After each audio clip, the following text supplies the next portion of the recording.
Hey boys and girls, and welcome to math. I'm going to show you a brain exercise to get us ready. This is called a number talk. Let's look at this example right here. What number does the model represent? Remember to bundle if you need to explain your thinking.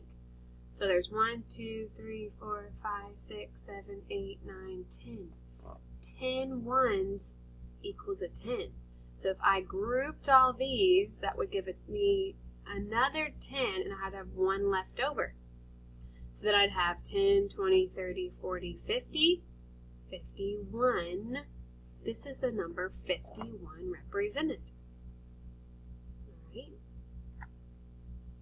Okay, today we're going to learn to compare numbers, just like we did last week on Thursday and Friday, using the symbol greater than, less than, equal to. This is important so we understand place value. Let's look at this example right here. 400 plus 10 plus 2.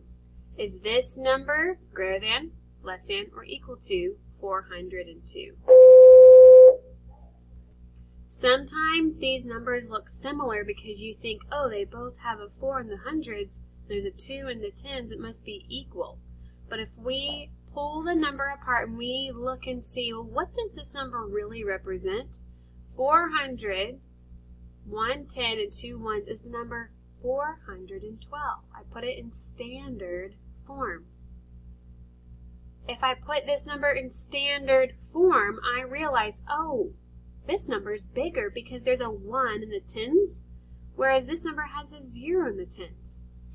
So I would read this number, 412, is greater than 402. This is the next example.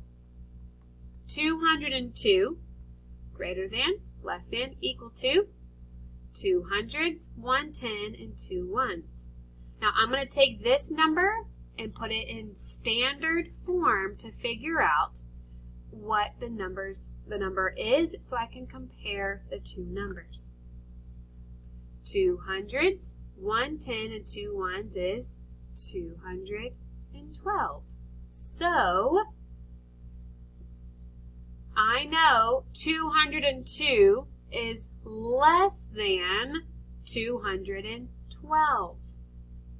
202 is less than 212.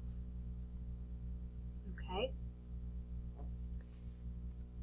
We're going to do this one together, so I want you to get out your whiteboard and meet me back on Zoom, and we're going to figure out what this answer is. All right, I'll see you in a moment.